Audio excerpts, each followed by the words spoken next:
Okay, so the first homework section, you're using volume formula for any prism is area of the base times the height, and that's what the capital B stands for. Now, the key is identifying what the base is. If the base is a square, that would be certainly easy to find the area of.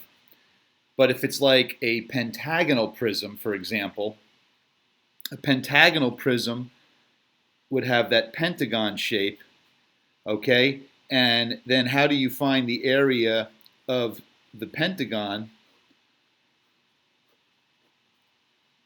You're using 1/2 the apothem times the perimeter of the regular polygon. Pentagon in this case.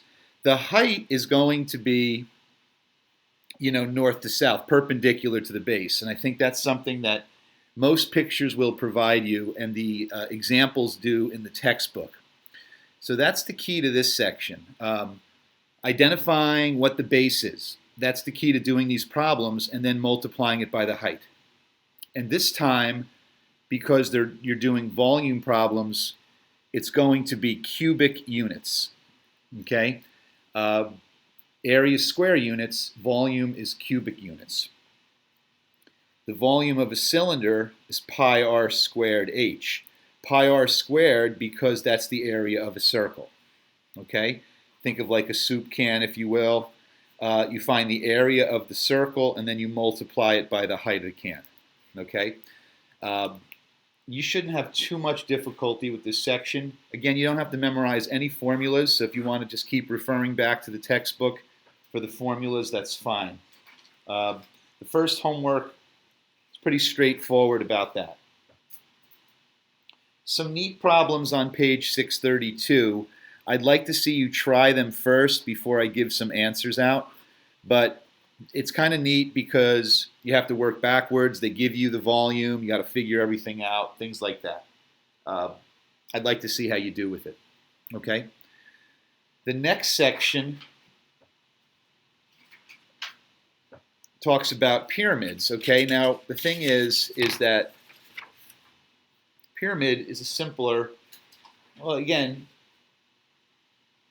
it's the same concept. You could say it's simpler, not to memorize the formula, but you're taking 1/3 of the area of the base times the height. So again, if you hear like hexagonal pyramid, what that means is that you have a regular hexagon, okay, that goes to one point, and you just have to find that height. Now the height is perpendicular to the base. The side of the figure, that's referred to as what is called a slant height, which is helpful if you are given information using Pythagorean's theorem to find the actual height, which is technically inside the figure. I know it's hard to talk about that without, showing you a picture or something, but visualize this as a three-dimensional figure where the height is basically north to south, if you will, perpendicular to the base. And that's something you have to remember when you're talking about the height. Again, finding the area of the base can be easy pending the shape, but if I were to use like a regular hexagon, the formula I would use from the previous section, 1/2 the apothem times the perimeter of the regular hexagon. Okay? So just keep that in mind when you're doing these problems. But both sections refer to strictly volume. There's a couple of interesting problems on the next page, which talks about composite solids. When you see that, the word composite, that's something you're going to use in Algebra 2 and even in calculus. Composite essentially is like multiple, something where you are working within another function, if you will. But that's for algebra purposes. For geometry, what that might mean is you might have like a square pyramid on top of a cube. So what you would have to find is the volume of the pyramid and the volume of the cube, which would be side cubed. You remember that from your earlier days, and you would add them together. Okay? So when you see the concept of composite solid, that just basically means I would even separate the figures.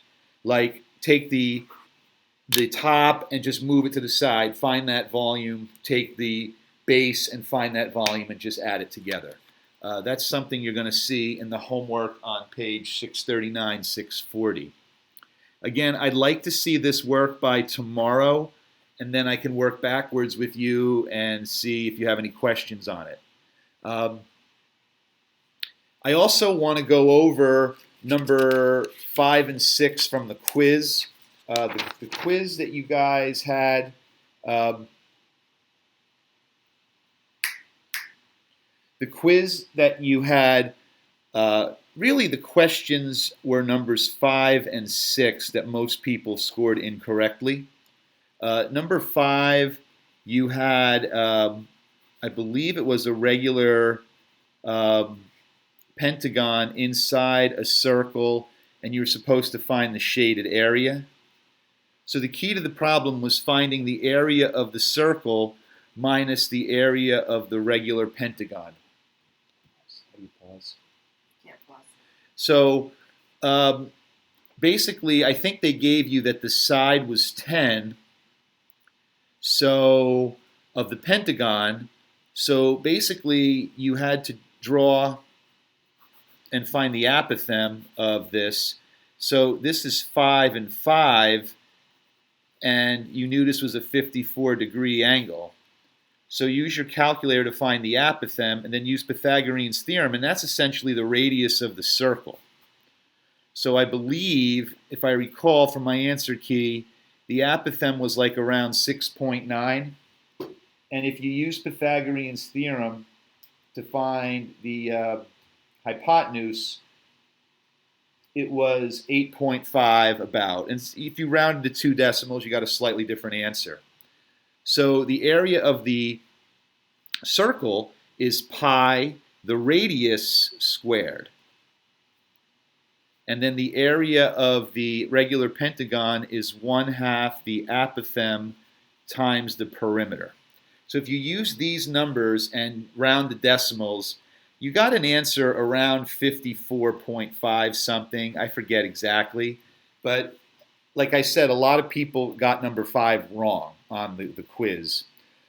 Small errors. Okay, now if you rounded to 2 decimal places here and here, then your answer is going to be slightly different. Okay? The last question, number 6 from the take-home assignment, you had a regular hexagon, and I believe this distance was 8, I believe. And then I asked a bunch of questions. Recall that in a regular hexagon, each interior angle is 120 degrees. So cutting that in half, each one is 60. This is number 6 from that quiz. And then I believe this would have to be 4 and 4. And then by 30, 60, 90 rules, that's a 30-degree angle there. So 4, 4 radical 3, and 8. And once you get that information, you should be able to answer all the questions that were asked. I don't quite remember everything, specifically the questions, but once you get that information, you should be able to figure out all the questions that were asked for number 6. And I would say most people got number 5 wrong before number 6, but some of you got both. So look at those problems. It's hard to just kind of do that, but that's kind of where I expect you to be right now.